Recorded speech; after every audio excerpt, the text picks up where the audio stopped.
Los diálogos de Platón, Lisis o de la amistad. Iba de la academia al liceo por el camino de las afueras, a lo largo de las murallas, cuando al llegar cerca de la puerta pequeña que se encuentra en el origen del Pánopo, encontré a Hipótales, hijo de Hierónimo, y a Tésipo del pueblo de Peanie, en medio de un grupo numeroso de jóvenes. Hipótales, que me había visto venir, me dijo: ¿A dónde vas, Sócrates? ¿Y de dónde vienes? Vengo derecho de la academia al liceo. ¿No puedes venir con nosotros y desistir de tu proyecto? La cosa vale la pena. ¿A dónde y con quién quieres que vaya?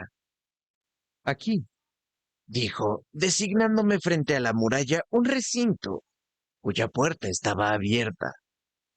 Hallábamos gran número de jóvenes escogidos para entregarnos a varios ejercicios.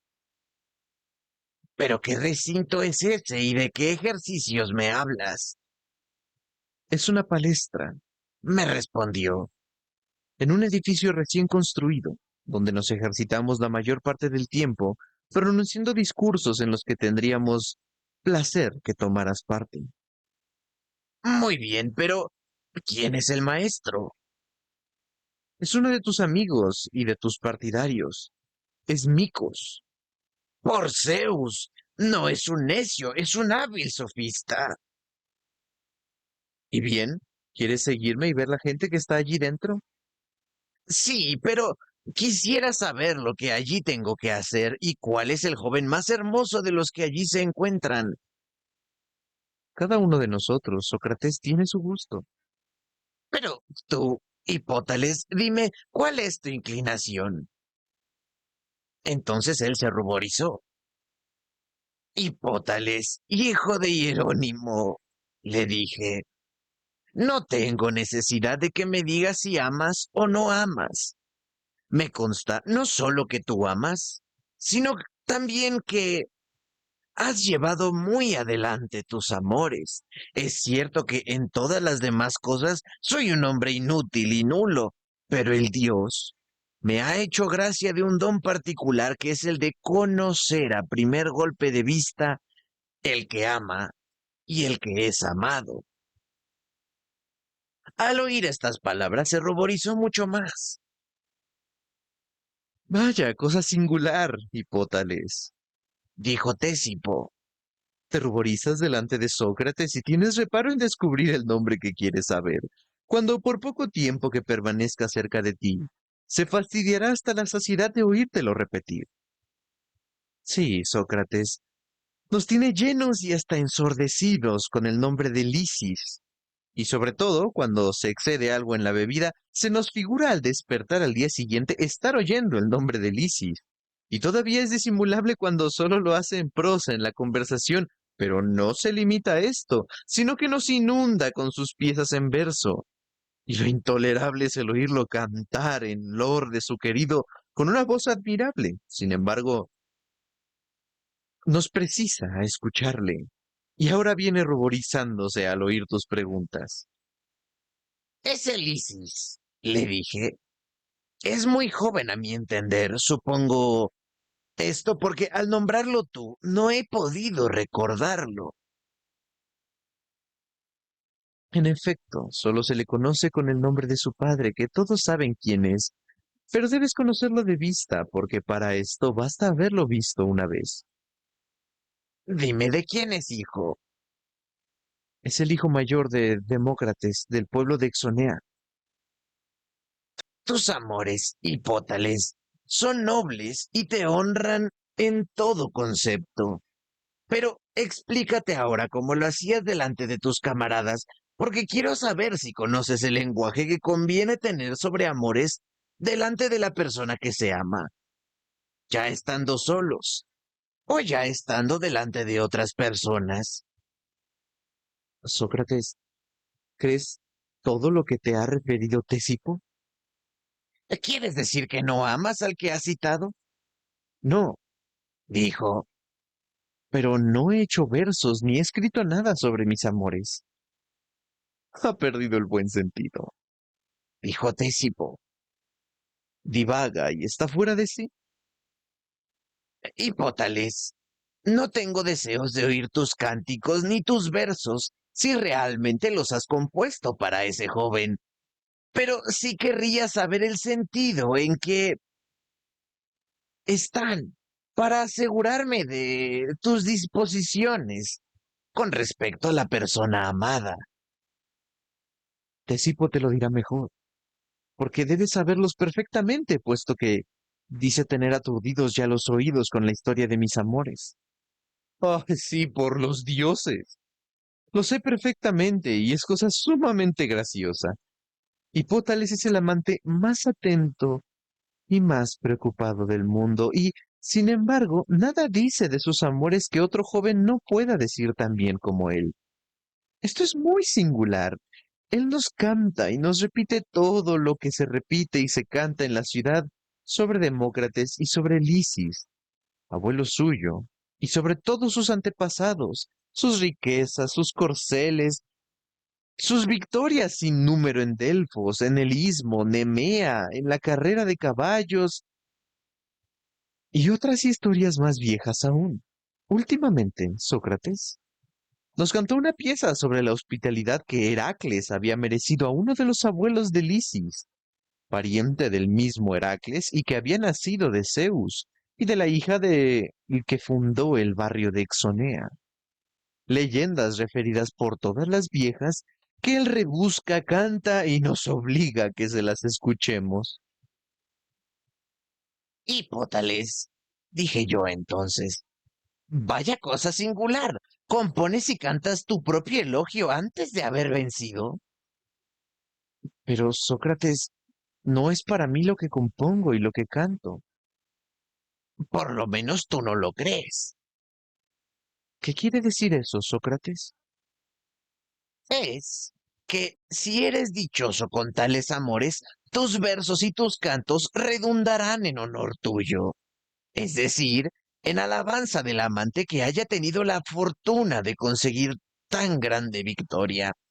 Pero si la persona que amas te abandona, cuantas más alabanzas le hayas prodigado, cuanto más hayas celebrado sus grandes y bellas cualidades, tanto más quedarás en ridículo porque todo ello ha sido inútil. Un amante más prudente, querido mío, no celebraría sus amores antes de haber conseguido la victoria, desconfiando del porvenir. Tanto más cuanto que los jóvenes hermosos, cuando se les alaba y se les ensalza, se llenan de presunción y de vanidad. ¿No piensas tú así? Sí, verdaderamente. Y cuanto más presuntuosos son, no son más difíciles de atraer. Es cierto. ¿Qué juicio formarías de un cazador que espantase la caza, imposibilitándose así atraparla? Es evidente que sería un loco. Sería muy mala política, en vez de atraer a la persona que se ama, espantarla con palabras y canciones. ¿Qué dices a esto? Que esa es mi opinión. Procura, pues, Hipótales, no exponerte a semejante desgracia con toda tu poesía. No creo que tengas por buen poeta aquel que solo hubiera conseguido con sus versos perjudicarse a sí mismo. No, por Zeus. Esa sería una gran locura. Por otra parte, Sócrates, yo estoy de acuerdo contigo en todo lo que has dicho. Y si tienes algún otro consejo que darme, lo tomaré con gusto, cual conviene a un hombre que se propone hablar y obrar para salir airoso en sus amores. Eso no es difícil. Pero si pudieras conseguir que tu querido Lisis conversara conmigo, quizá podría darte un ejemplo de la clase de conversación que deberías tener con él, en lugar de esas piezas y esos himnos que dicen que le diriges. Nada más fácil, no tienes más que entrar allí, con Tésipo, sentarte y ponerte a conversar.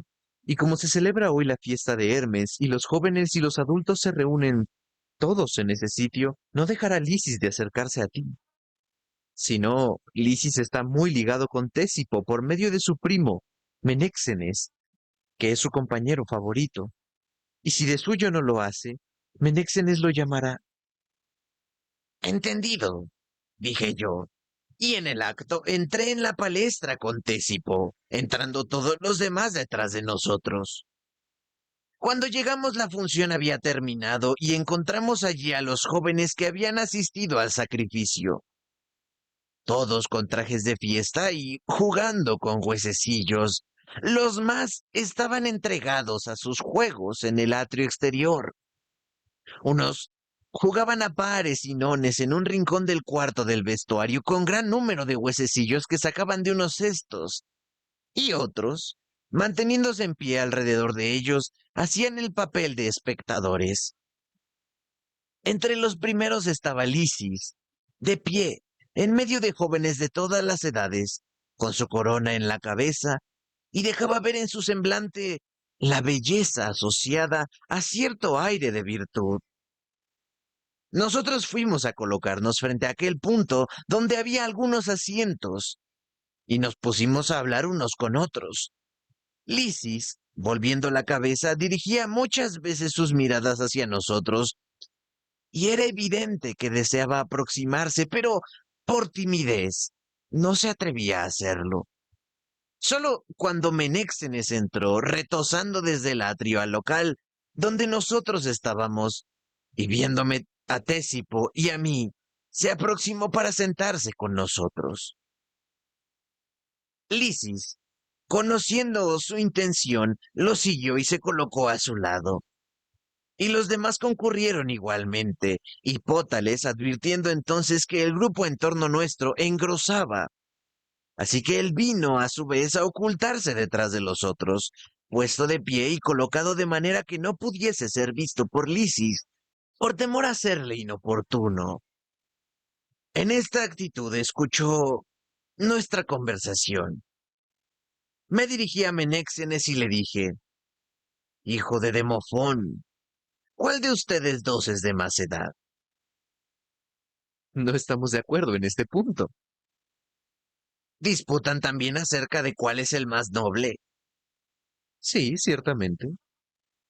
También disputarán sobre cuál es el más hermoso. Y ambos se echaron a reír. No les preguntaré, repliqué yo, cuál de los dos es más rico, porque son amigos, ¿no es así? Sí, Dijeron ambos. Y entre amigos se dice que todos los bienes son comunes. De justo que no hay ninguna diferencia entre ustedes si realmente son amigos, como dicen. Acto continuo, iba a preguntarle cuál era el más justo y el más sabio, pero llegó uno, que obligó a Menéxenes a marcharse, con pretexto de que el maestro de la palestra lo llamaba, porque creo que estaba encargado de la vigilancia del sacrificio. Luego de que se retiró Menéxenes, me dirigí a Lisis. Dime, Lisis, tu padre y tu madre te quieren mucho, ¿no es así? mucho. Me dijo. Por consiguiente, querrán hacerte lo más feliz del mundo. ¿Puede ser otra cosa, acaso? ¿Y consideras dichoso al que es esclavo y no es libre de hacer lo que quiere? No, por Zeus. No es dichoso. Entonces tu padre y tu madre, si te aman verdaderamente y quieren tu felicidad, deben hacer los mayores esfuerzos para hacerte dichoso. Claro. Te dejan, pues, hacer todo lo que quieres, sin llamarte nunca ni impedirte obrar a tu capricho. Ay, por Zeus, no, sucede todo lo contrario. Me impiden hacer muchas cosas, Sócrates. ¿Cómo? ¿Quieren que seas dichoso y te impiden hacer tu voluntad? Dime, si quisieras montar en uno de los carros de tu padre y tomar las riendas cuando hay alguna lucha, ¿te lo permitiría tu padre o te lo prohibiría? Ciertamente no me lo permitiría.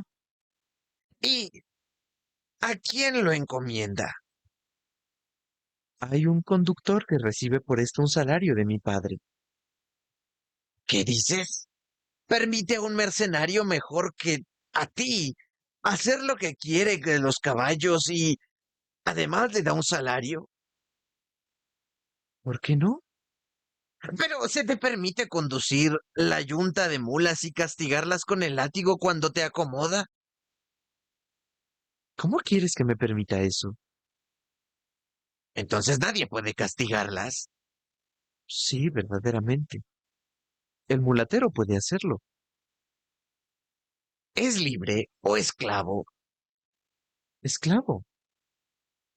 Tus padres, a lo que veo, hacen más caso de un esclavo que de ti, que eres su hijo, puesto que le confían con preferencia a ti, lo que les pertenece y le permiten hacer lo que quiere en el acto mismo en que te lo prohíben a ti. Pero dime, ¿te dejan en libertad de conducirte por ti mismo? ¿Cómo me lo habían de permitir? Pues ¿quién te guía? Mi pedagogo, que ahí está. ¿Es esclavo? Sí, y propiedad nuestra. Vaya, una cosa singular. Ser libre y verse gobernado por un esclavo. ¿Qué hace tu pedagogo para gobernarte? Me lleva a la casa del maestro. ¿Y tus maestros mandan sobre ti igualmente? Sí, mucho. Vaya, un hombre rodeado de maestros y pedagogos por la voluntad de su padre. Pero cuando vuelves a casa y estás cerca de tu madre, ¿te deja ella hacer lo que quieres para que seas dichoso? Por ejemplo, ¿te deja revolver la lana y tocar el telar mientras ella teje? ¿O te prohíbe tocar la lanzadera, el peine y los demás instrumentos de trabajo? ¡Ay, por Zeus, Sócrates! No solo me lo prohíbe, sino que me pega en los dedos si llego a tocar. Por Heracles. ¿Has hecho alguna ofensa a tu padre o a tu madre? No, por Zeus. No los he ofendido en nada. Pues de dónde nace que te impidan ser dichoso y hacer lo que quieras, obligándote todos los instantes del día a ser obediente y, para decirlo de una vez, a reducirte a la condición de no hacer nada por tu voluntad, puesto que de todas estas riquezas ninguna está a tu disposición, como que todo el mundo las administra, excepto tú y tu cuerpo mismo. A pesar de ser tan hermoso, no te presta ningún uso. Toda vez que otro, distinto que tú, lo cuida y lo gobierna. En definitiva, tú, Lisis, ni haces ni diriges nada a tu voluntad. Es porque aún no tengo la edad, Sócrates. Mira, hijo de Demócrates, que acaso la edad no sea la verdadera razón porque hay cosas tan importantes como las que hemos referido, que a mi parecer, tus padres te dejarán ejecutar sin reparar en tus pocos años. Por ejemplo, cuando quieran que se les lea o no, se les escriba alguna cosa, es seguro que serás tú el primero a quien se dirijan en casa, ¿no es así? Sí, Y cuando escribes, no eres libre de trazar esta letra la primera y aquella la segunda, y leerlas enseguida en el mismo orden. Asimismo, cuando coges la lira, ¿te impiden tus padres aflojar o apretar las cuerdas que quieres puntear o tocar con el plectro? no. ¿Por qué razón te permiten unas cosas y te prohíben otras, según hemos dicho? Sin duda porque unas cosas las sé y otras no las sé. Bien, excelente, joven. Luego no es la edad la que espera tu padre para permitirte hacer todas las cosas, porque el día que te crea más hábil que él, ese día te confiará todos sus bienes y hasta su persona. Así lo pienso. Bien, bien, pero dime, ¿tu vecino no hará contigo lo mismo que tu padre y no crees que te entregará su casa para gobernarla, más bien que para administrarla, el día en que te crea más hábil que él? Creo que me lo confiará. Y los atenienses, a su vez. ¿No te confiarán sus negocios en el momento en que te crean más experimentado? Sí, claramente. Por Zeus, ¿qué haría el gran rey de Asia entre su hijo mayor y nosotros? ¿A quién confiaría el cuidado de dar sazón a los distintos platos de su mesa? Si le probásemos que nosotros somos más entendidos que su hijo en la preparación de condimentos. A nosotros, evidentemente. Más aún, no permitiría que su hijo se mezclara en nada, y a nosotros nos dejaría obrar aun cuando quisiéramos echar la sal a puñados. Sin duda alguna. Dime más, si su hijo tuviese malos los ojos, ¿le permitiría tocarlo con sus manos sabiendo que no entiende nada de medicina? ¿O se lo impediría? Se lo impediría. Pero si nos tuviese a nosotros por buenos médicos, ¿no nos dejaría obrar aun cuando quisiéramos llenar de ceniza los ojos de su hijo, confiando en nuestra habilidad? Tienes razón. ¿Y no sucedería lo mismo en cuántas ocasiones parezcamos nosotros más hábiles que su hijo? Necesariamente, Sócrates. Ya ves, lo que sobre esto pasa, mi querido Lisis. En las cosas en que todos nos hemos hecho hábiles, se fía de nosotros todo el mundo. Los helenos, los bárbaros, los hombres, las mujeres, y nadie nos impide obrar como mejor nos parezca. Y no solo nos gobernamos a nosotros mismos, sino que gobernamos a los demás y guardamos a la vez el uso y provecho de todo lo que les pertenece. Pero en las cosas en que no tenemos ninguna experiencia, nadie querrá conducir o dejarse conducir a gusto nuestro. No habrá uno que no ponga obstáculos, y no solo los extraños, sino también nuestros padres, nuestra madre y cualquier otro pariente más próximo, si pudiese hacerlo.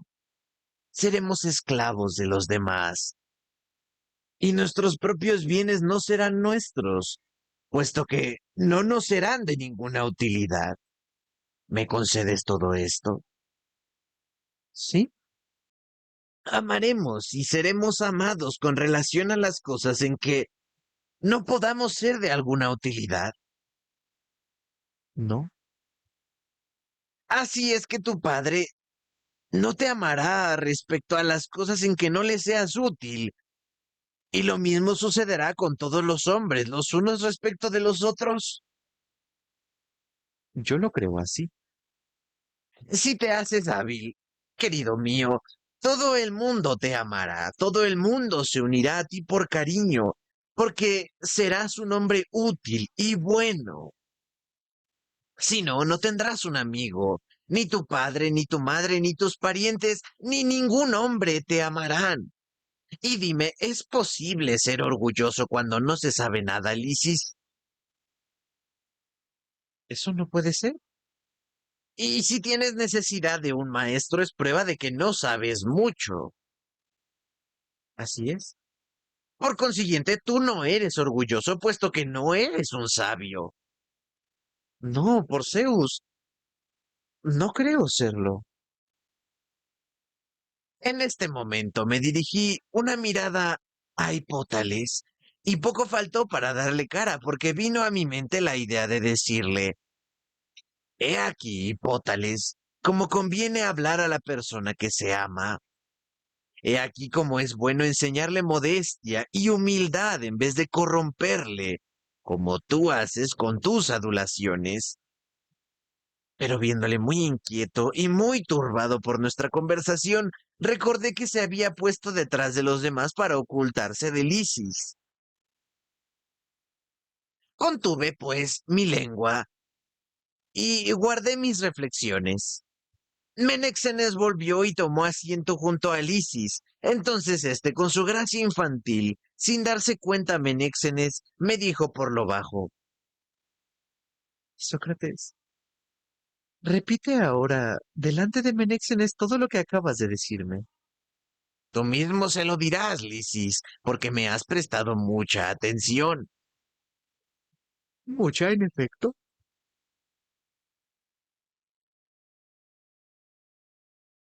Trata de recordar nuestra conversación para repetírsela. Y si se te ha olvidado algo, me lo preguntarás la primera vez que nos veamos. No me olvidaré de hacerlo, Sócrates. Y vive convencido de ello. Pero pregunta por lo menos a Menéxenes sobre cualquier otro objeto, porque querría no dejar de escucharte hasta la hora de volver a casa. Bien, puesto que lo exiges, pero es preciso que estés dispuesto a venir en mi auxilio si Menéxenes me hace objeciones, porque ya sabes que es un gran disputador. Sí, por Zeus. Es muy disputador y por eso mismo deseo que hables con él. Para que sea yo materia de risa, ¿no es así? No, no, sino para que le escarmientes. No es cosa fácil, porque Menéxenes es un hombre terrible. Es un verdadero discípulo de Tésipo, y el mismo Tésipo, ¿no ves que está cerca de ti? No hagas caso de nada y razona con Menéxenes, yo te lo suplico. Razonemos. También yo lo quiero. Como cuchicheábamos entre nosotros, Tésipo dijo, Porque hablan bajo y no nos hacen partícipes de la conversación. todo lo contrario, se les va a hacer parte. Porque hay una cosa que Lisis no comprende y sobre la que quiere que yo interrogue a Menéxenes, que la entenderá mejor, según dice. ¿Por qué no preguntarle? Es lo que vamos a hacer. Menéxenes, dije yo entonces, responde, te lo suplico, a la pregunta que voy a hacer. Hay una cosa que yo deseo desde mi infancia, así como cada hombre tiene sus caprichos. Uno quiere tener caballos, otro perros, otro oro, otro honores. Para mí todo esto es indiferente, y no conozco cosa más envidiable en el mundo que tener amigos. Y querría más tener un buen amigo que la mejor codorniz, el mejor gallo, y lo que es más, el más hermoso establo y el más precioso perro del mundo.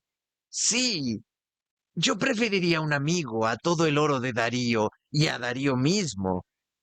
Tan apetecible y tan digna me parece la amistad. Y me llama la atención una cosa, y es que siendo Lisis y tú tan jóvenes, hayan tenido la fortuna de adquirir tan pronto un bien tan grande. Tú, Menéxenes, inspirando a Lisis un efecto tan vivo y tan precoz. Y tú, Lisis, que a tu vez has sabido conquistar a Menéxenes. Con respecto a mí, estoy tan distante de tal fortuna que ni sé cómo un hombre se hace amigo de otro.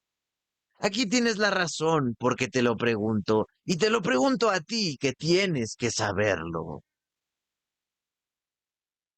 Dime pues, Menéxenes, cuando un hombre ama a otro, ¿cuál de los dos se hace amigo del otro?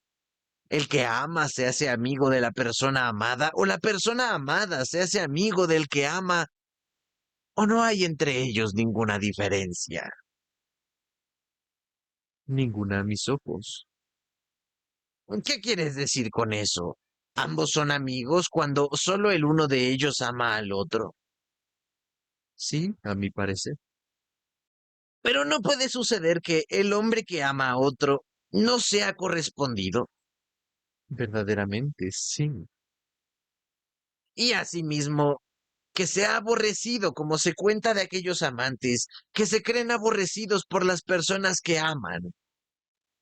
Entre los más apasionados, ¿cuántos hay que no se creen correspondidos y cuántos no se creen aborrecidos? No es verdad. Dime, Es muy cierto. en este caso el uno ama y el otro es amado. Así es. Y bien, ¿cuál de los dos es el amigo? ¿Es el hombre que ama a otro, sea o no correspondido? Y si cabe aborrecido, es el hombre que es amado, o bien no es ni el uno ni el otro, puesto que no se aman ambos recíprocamente. Ni el uno ni el otro, a mi parecer. Pero entonces, sentamos una opinión diametralmente opuesta a la precedente, porque después de haber sostenido que si uno de los dos amase al otro, ambos serán amigos, decimos ahora que no hay amigos allí donde la amistad no es recíproca. En efecto, estamos a punto de contradecirnos. Así, aquel que no corresponde o no paga amistad con amistad, no es amigo de la persona que le ama. Así parece. Por consiguiente, no son amigos de los caballos aquellos que no se ven correspondidos por los caballos, como no lo son las codornices, ni de los perros, ni del vino, ni de la gimnasia, ni tampoco de la sabiduría, a menos que la sabiduría no les corresponda con su amor. Y así, aunque cada uno de ellos ame todas estas cosas, no por eso son sus amigos. Pero entonces falta a la verdad el poeta que ha dicho, dichoso aquel que tiene por amigos sus hijos, caballos ligeros para las carreras, perros para la caza y un hospedaje en países lejanos.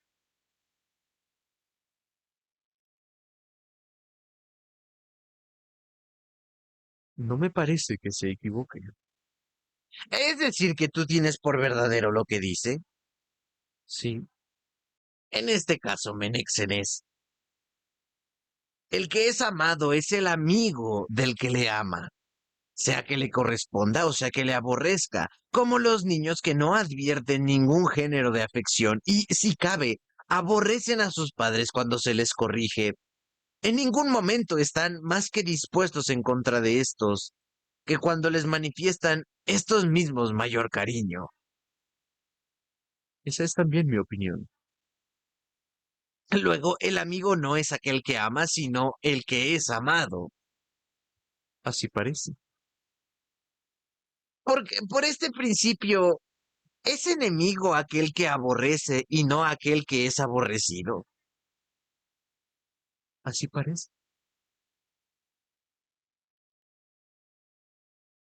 En este concepto, muchos son amados por sus enemigos y aborrecidos por sus amigos, puesto que el amigo es aquel que es amado y no aquel que ama. Pero parece increíble, Menéxenes, o más bien imposible que uno sea amigo de su enemigo y enemigo de su amigo. Sí, esto es imposible. El que ama es naturalmente amigo del que es amado.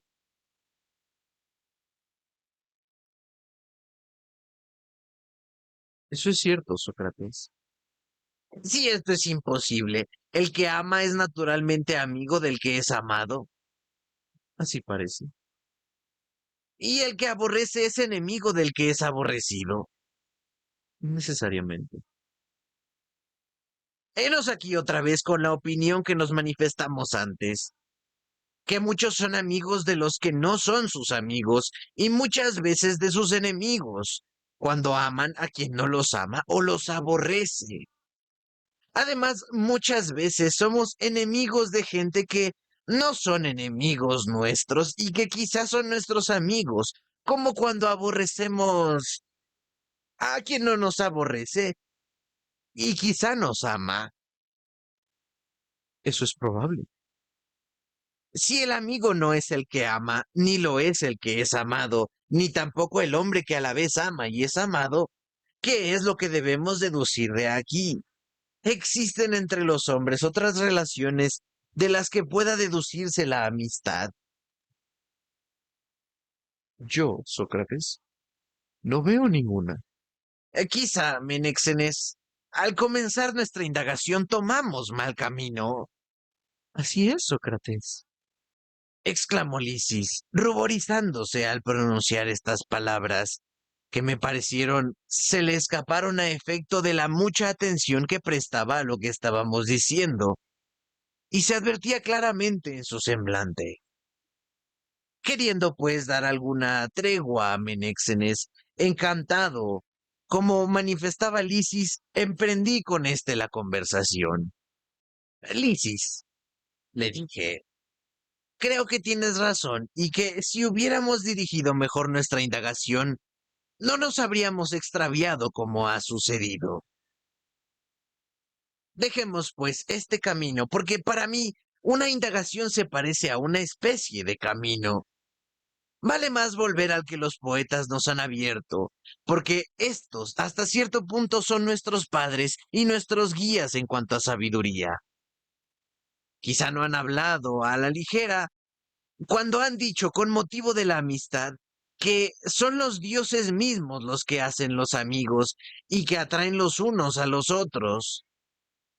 He aquí, poco más o menos a mi entender, cómo se explica. Un dios conduce el semejante hacia su semejante y eso se lo hace conocer. ¿No oíste nunca este dicho vulgar? No, Pero no ignoras la opinión de los sabios que han dicho en los mismos términos, poco más o menos, que es de toda necesidad que lo semejante sea amigo de lo semejante. Probablemente son los mismos que han escrito y razonado sobre la naturaleza y sobre el universo. tienes razón. Pero dime, ¿han dicho la verdad? Quizá. Quizá la mitad de la verdad y quizá la verdad toda entera. Pero nosotros no la comprendemos. El hombre malo se nos figura que es enemigo de otro hombre malo.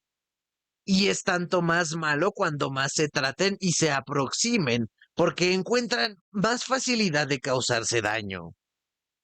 Es imposible que los seres dañinos y los que están expuestos a sus tiros puedan jamás hacerse amigos. ¿Es esta tu opinión? Sí, verdaderamente. He aquí, ya que la mitad de lo que dicen esos sabios es una falsedad, porque el hombre malo es semejante al hombre malo. Eso es cierto. Pero quizá han querido decir que solo los hombres de bien son semejantes a los hombres de bien y son amigos entre sí, mientras que los malos, como se ha pretendido también, no se parecen en manera alguna, ni entre ellos, ni en sí mismos, porque son mudables y variables. En este caso, no puede sorprender que lo que es diferente de sí mismo no se parezca nunca a nada, ni sea amigo de nada. He aquí lo que yo creo. ¿Y tú? Yo lo mismo. Por lo tanto, mi querido amigo, esto es probablemente lo que significan estas palabras. Que lo semejante es amigo de lo semejante, que equivale a decir que solo lo bueno es amigo del bueno y que lo malo es incapaz de una amistad verdadera, ni con el hombre de bien, ni con otro malo. ¿Me concedes esto? Ahora que ya sabemos quiénes son los verdaderos amigos, porque de este razonamiento resulta que los verdaderos amigos son los hombres de bien, Un dictamen justo. y el mío, pero encuentro, sin embargo, alguna dificultad. Veamos, pues, y comprobemos mis sospechas. Lo semejante es el amigo de lo semejante en tanto que es semejante, y que a título de tal le es útil. O más bien examinaremos la cosa desde otro punto de vista. Lo semejante ofrece a su semejante alguna ventaja que no pueda sacar de sí mismo o causarle un daño que no pueda de suyo experimentar. O de otra manera, lo semejante puede esperar de su semejante alguna cosa que no pueda esperar igualmente de sí mismo. Si así es, ¿para qué seres semejantes han de aproximarse el uno al otro, no debiendo sacar de ello ninguna utilidad? ¿Es esto posible? No es imposible. Y el hombre que no habrá necesidad de buscar será nunca un amigo. De ninguna manera. Pero si el semejante no puede ser amigo del semejante, quizá el bueno será el amigo del bueno, no en tanto que es semejante, sino en tanto que es bueno. Quizá, Sí, pero el bueno no se basta a sí mismo en tanto que es bueno. sin duda, Y el que se basta a sí mismo tiene necesidad de buscar algún otro. no, No teniendo necesidad de nadie, no buscará a nadie. en efecto, Y si no busca a nadie, no amará a nadie. no, ciertamente, Y si no ama a nadie, él mismo no será amado. no, no lo creo. Como los buenos pueden ser amigos de los buenos, cuando estando los unos separados de los otros no se desean mutuamente, puesto que se bastan a sí mismos, y que estando los unos inmediatos a los otros no se sirven para nada recíprocamente. ¿Cuál es el medio de que tales gentes se puedan estimar entre sí? No lo sé, Pero si no se estiman, ¿no serán amigos? dices verdad. Mira, Lisis, el chasco que nos hemos llevado, ¿no ves ahora que nuestro engaño ha sido completo? Pues ¿cómo? He oído en una ocasión ciertas palabras que ahora recuerdo, y son que lo semejante es lo más hostil posible de lo semejante, y los hombres de bien los más hostiles de los hombres de bien. El que me lo decía tomaba por testigo a Hesiodo y citaba este verso. El alfarero es por envidia enemigo del alfarero, el cantor del cantor y el pobre del pobre. Y añadía que en todas las cosas, los seres que se parecen más son los más envidiosos, los más rencorosos y los más hostiles entre sí, mientras que los que más se diferencian son necesariamente más amigos. El pobre es amigo del rico, el débil del fuerte, a causa de los socorros que esperan, como haría el enfermo del médico. Por la misma razón, el ignorante busca y ama al sabio. La misma persona sostenía su tesis con abundancia de razones, diciendo que tan distante está lo semejante de ser amigo de lo semejante, que todo ser desea no el ser que se le parece, sino el que le es opuesto a su naturaleza.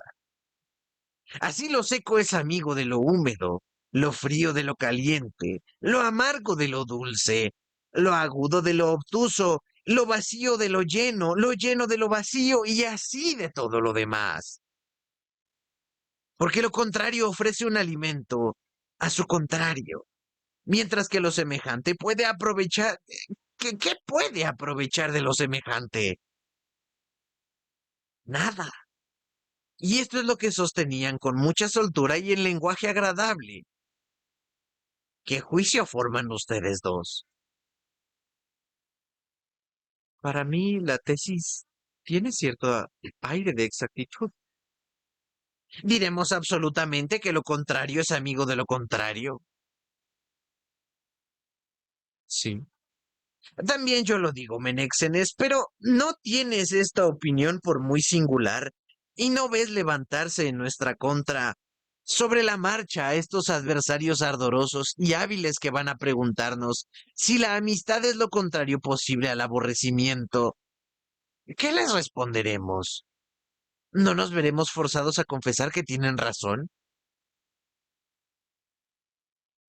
necesariamente, Nos dirán entonces, ¿es cierto que el odio es amigo de la amistad o la amistad amiga del odio? pero ni lo uno ni lo otro. ¿Y el justo es amigo del injusto, el moderado del inmoderado y el bueno del malo? Yo no lo creo. Me parece, sin embargo, que si la desemejanza engendrase la amistad, estas cosas contrarias deberían ser amigas. Necesariamente. Por consiguiente, lo semejante no es el amigo de lo semejante, ni lo contrario el amigo de lo contrario. Es imposible. Pasemos a otro punto, puesto que la amistad no se encuentra en ninguno de los dos principios que acabamos de examinar. Veamos si lo que no es bueno ni malo podría ser por casualidad el amigo de lo que es bueno. ¿Qué quieres decir con eso? Por Zeus, yo ya no sé qué decir porque experimento una especie de vértigo al ver la incertidumbre de nuestros razonamientos. Creo ver también, conforme al antiguo adagio, que la amistad reside quizá en la belleza, pero nuestro objeto es como los fantasmas, delicados, ligeros e incoercibles. Y he aquí por qué tenemos tanta dificultad en deslindarlo. En fin, digo que lo bueno es bello. ¿Y tú qué piensas? Yo lo creo también. Asimismo, digo, por adivinación, que lo que no es ni bueno ni malo es amigo de lo bueno y de lo bello. Ahora escucha sobre qué fundo mis conjeturas. Me parece que existen tres géneros. Lo bueno, de una parte, después lo malo y por último lo que no es ni bueno ni malo. ¿Qué te parece? Estoy conforme. Igualmente me parece, después de nuestras precedentes indagaciones, que lo bueno no puede ser amigo de lo bueno, ni lo malo de lo malo, ni lo bueno de lo malo. Resta, pues, para que la amistad sea posible entre dos géneros, que lo que no es ni bueno ni malo sea el amigo de lo bueno o de una cosa que se le aproxime. Porque con respecto a lo malo no puede nunca existir la amistad. Eso es cierto. Lo semejante, como ya lo hemos dicho, no puede ser tampoco el amigo de lo semejante, ¿no es así? Sí, Y lo que no es ni bueno ni malo no amará lo que se le parece. no es posible. Veamos ahora, mis queridos amigos, dije yo, si este razonamiento nos conduce al término que deseamos.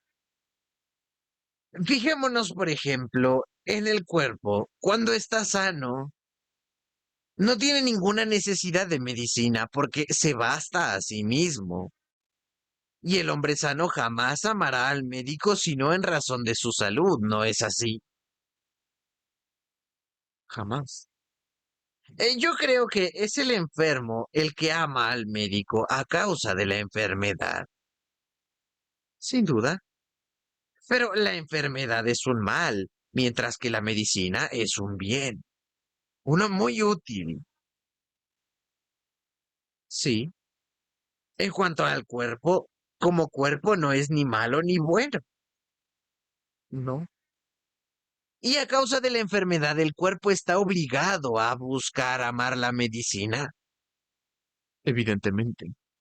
Luego, lo que no es ni malo ni bueno es amigo de lo que es bueno a causa de la presencia del mal. Así me parece. Pero evidentemente si es amigo de lo bueno es antes que la presencia del mal le haya hecho malo, porque si el cuerpo estuviese malo jamás desearía ni amaría a los buenos por la imposibilidad reconocida, ya por nosotros mismos, de que lo malo pueda ser amigo de lo bueno. En efecto, eso es imposible.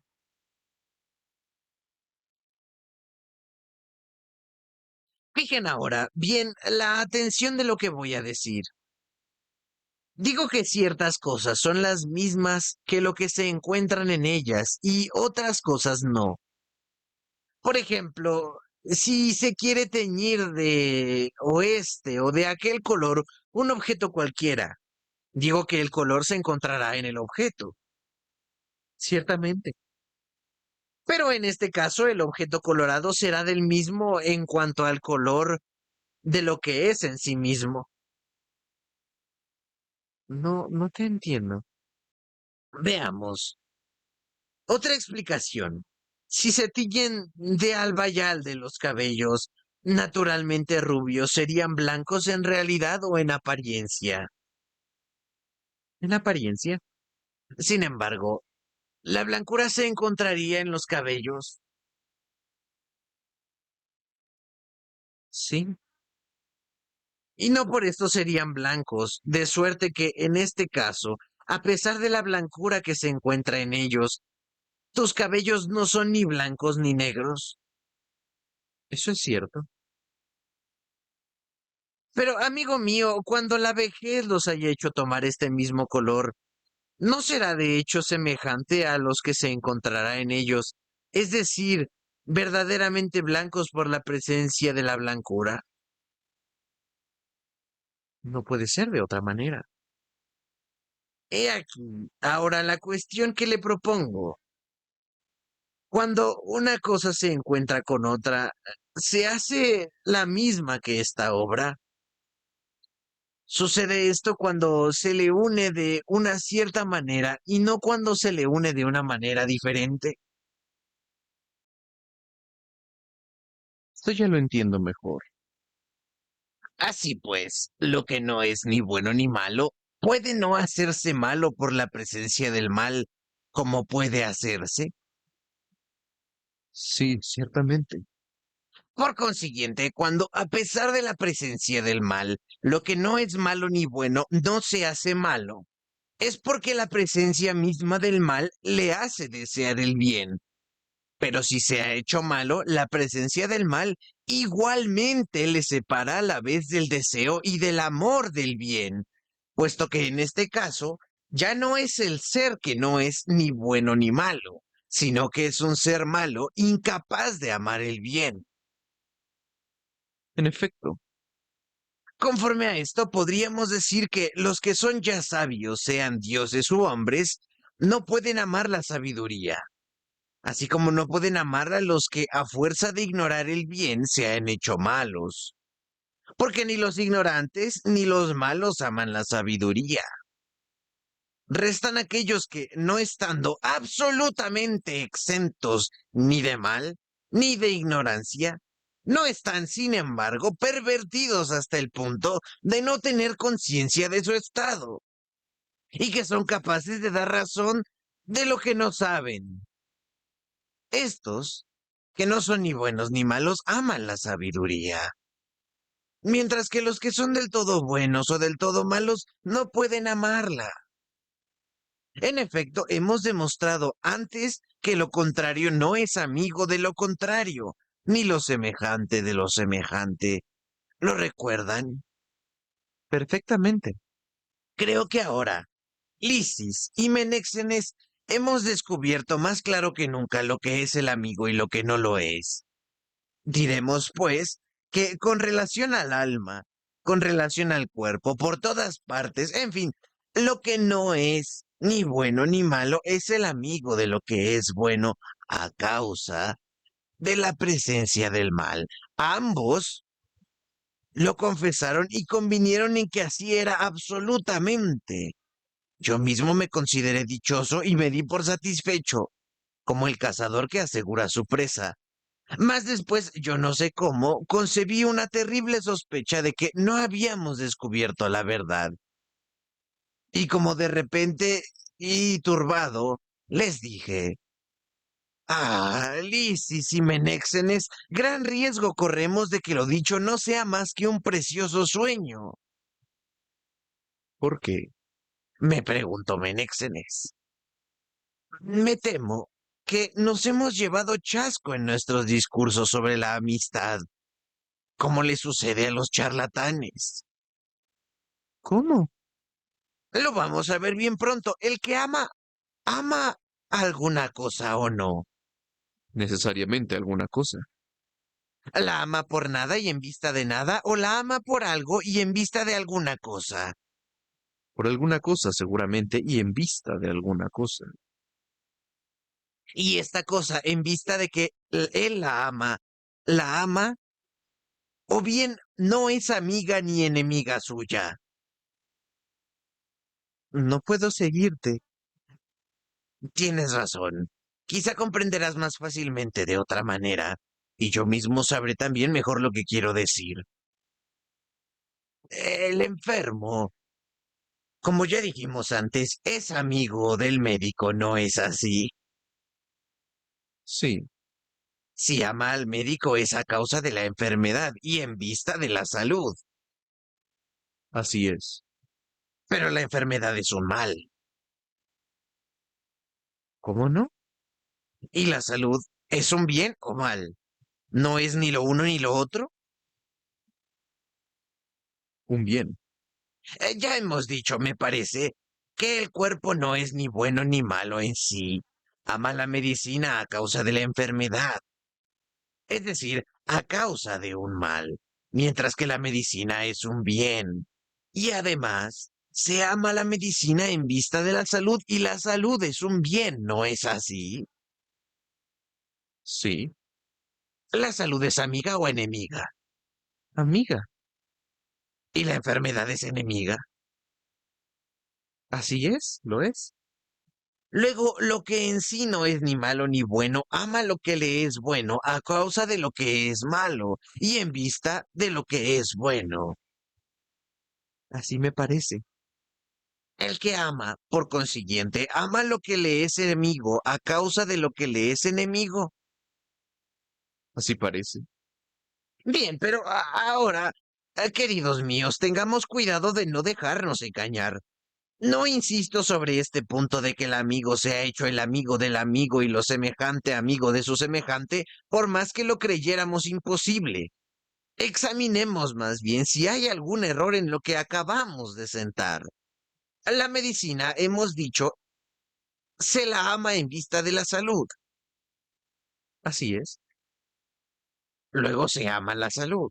seguramente. Y si se la ama, ¿es en vista de alguna cosa? Sí, De alguna cosa que también se ama, para ser fieles a nuestras premisas. sin duda. Y se amará esta cosa a su vez en vista de alguna otra cosa que también se ama. Sí, Prosiguiendo así indefinidamente, es necesario que lleguemos a un principio que no suponga ninguna otra cosa amada, a un primer principio de amistad, el mismo en cuya virtud decimos que amamos todas las demás cosas. necesariamente. Digo ahora que es preciso tener presente que todas las demás cosas que nosotros amamos, en vista de esta primera, no nos causen ilusión, porque no son más que imágenes, mientras que ese primer principio es el único y primer bien, a decir verdad, que nosotros amamos. He aquí cómo es preciso entenderlo. Cuando se da un gran valor a una cosa, como un padre que prefiere a un hijo, por ejemplo, a todos los demás bienes, habrá, no habrá otro objeto al que este padre también le dé un gran valor como resultado de su amor al hijo. Si le dicen que su hijo bebió la cicuta, ¿no dará un gran valor al vino si cree que el vino puede salvarlo? Ciertamente. ¿No se le dará también a la vasija que contenga el vino? Seguramente. ¿No hará entonces más caso de una copa de barro o de 3 medidas de vino que de su hijo? Y así es preciso decir que lo que amamos no son estas cosas que buscamos en vista de otra, sino que amamos esta cosa misma en cuya vista ansiamos las otras cosas. Y aunque se diga que amamos el oro y el dinero, nada hay menos verdadero, porque lo que amamos es aquello en cuya vista damos valor al oro y al dinero y a otros bienes igualmente. ¿No es esto cierto? Muy cierto. Apliquemos este razonamiento a la amistad y digamos que todas las cosas que llamamos amigas, amándolas en vista de otra cosa, no merecen este nombre. No hay más amigo que ese principio al que se refieren todas nuestras pretendidas amistades. Bien puede suceder que así sea. Por consiguiente, el amigo verdadero jamás es amado en vista de otro amigo. Eso es cierto. He aquí lo que resulta probado. El amigo no es amado en vista de otro amigo, pero ¿no amamos lo bueno? Me parece que sí. Lo bueno es amado a causa de lo malo. Si, por ejemplo, de nuestros tres géneros, lo bueno, lo malo y lo que no es malo ni bueno, no quedasen más que dos, y el tercero, el mal, llegase a desaparecer y no atacase ni al cuerpo ni al alma, ni a ninguna de estas cosas que hemos llamado buenas ni malas, ¿no es cierto que lo bueno no nos serviría de nada y que se nos haría inútil? No existiendo nada que nos perjudicase, ninguna necesidad tendríamos del socorro de lo bueno.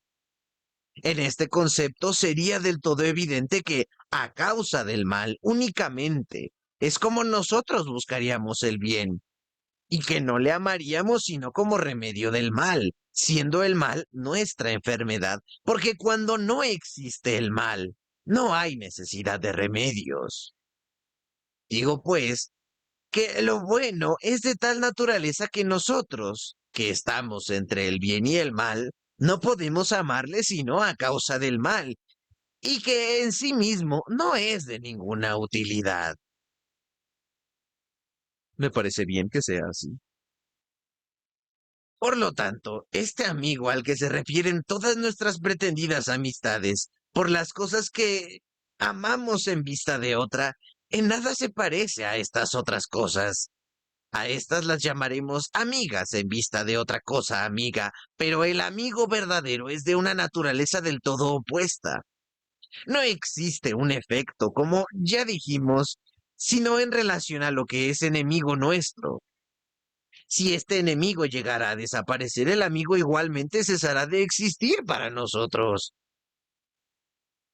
Yo no lo creo, por lo menos de la manera que ahora lo cuentas. Por Zeus, si se destruyera el mal, no habría hambre, ni sed, ni ningún otro de estos apetitos. O más bien, aun cuando los hombres y los animales fuesen distintos que como son hoy en día, la sed no existiría sin ser dañosa. ¿O bien crees tú que la sed, el hambre y los demás apetitos quedarían los mismos no existiendo el mal?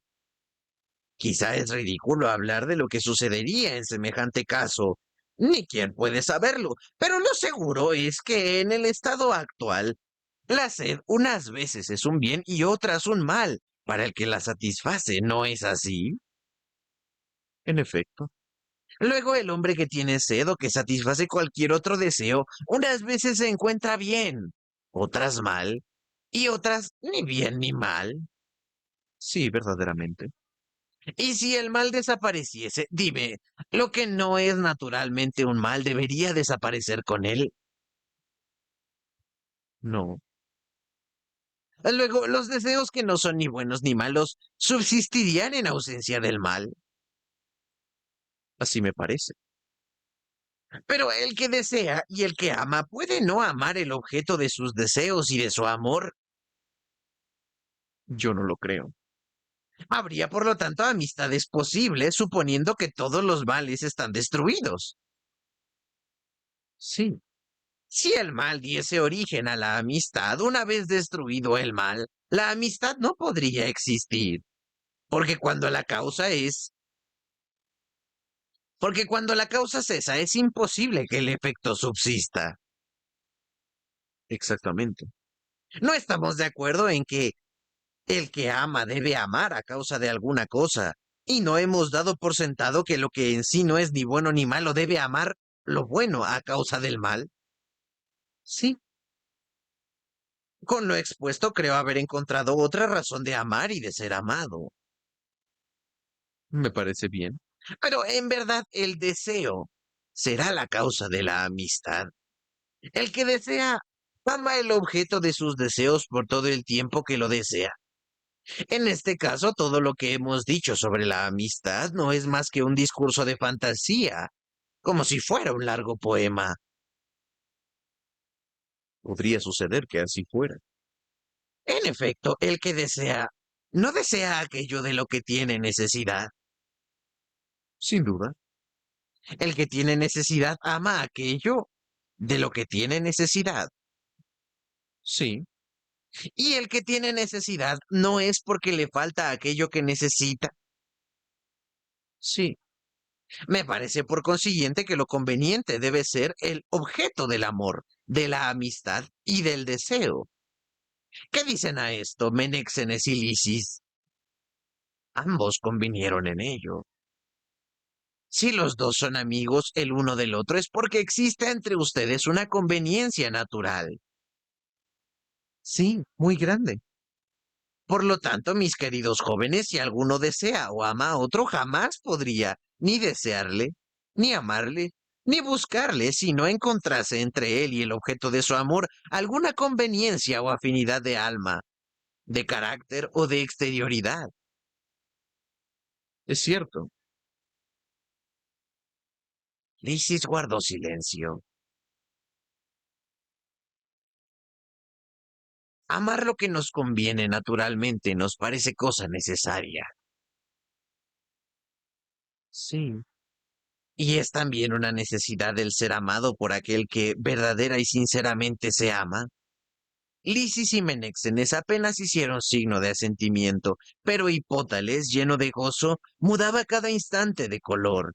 Queriendo ya poner en claro esta opinión, dije entonces, si lo conveniente difiere de lo semejante, me parece, Lisis y Menéxenes, que hemos encontrado la última palabra de la amistad.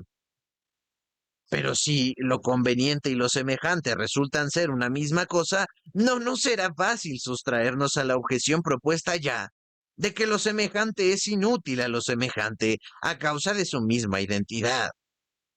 Y por otra parte, sostener que el amigo no es útil es un absurdo. Quieren, para no alucinarnos con nuestros propios discursos, que demos por concedido que lo conveniente y lo semejante son diferentes entre sí. Sí, lo queremos. Diremos también que lo bueno conviene a todo y que lo malo no conviene a nada. ¿O bien es preciso decir que lo bueno conviene a lo bueno, lo malo a lo malo y lo que no es ni bueno ni malo en sí a lo que no es ni bueno ni malo? Ellos estuvieron conformes en que cada uno de estos géneros conviniese con el suyo respectivo. He aquí, mis queridos jóvenes, que hemos vuelto a las primeras opiniones sobre la amistad, las que ya hemos rechazado, porque lo injusto se hace amigo de lo injusto, como lo malo de lo malo y lo bueno de lo bueno. En efecto, Pero que si lo bueno y lo conveniente no son más que una misma cosa, solo lo bueno puede ser amigo de lo bueno. seguramente. Creo que hemos ya refutado esto, ¿no se acuerdan? Nos acordamos. Entonces, ¿para qué razonar más? ¿No es claro que a nada conduce? Me limitaré, pues, como hacen los abogados hábiles en sus defensas, a resumir todo lo que hemos dicho. Si el amigo no es el que ama, ni el que es amado, ni el semejante ni el contrario, ni lo bueno ni lo malo, ni ninguna de las demás cosas a las que hemos pasado revista, porque por su mucho número no puedo recordarlas todas. Si ninguna de estas cosas, repito, es el amigo, entonces nada tengo que decir. En este ancho me vino la idea de provocar a alguno de más edad, pero en el mismo momento, dirigiéndose a nosotros como demonios, los pedagogos de Lisis y Menéxenes, con los hermanos de estos, los llamaron para volver a casa porque era ya tarde. Desde luego, todos los que estábamos allí presentes quisimos retenerlos, pero bien pronto, sin hacer aprecio de nosotros, se pusieron furiosos y continuaron llamando a los jóvenes en su lenguaje semibárbaro, y como parecía que habían bebido con algún exceso a causa de las fiestas y no estaban por lo tanto en disposición de escucharnos, cedimos al fin y cortamos la conversación.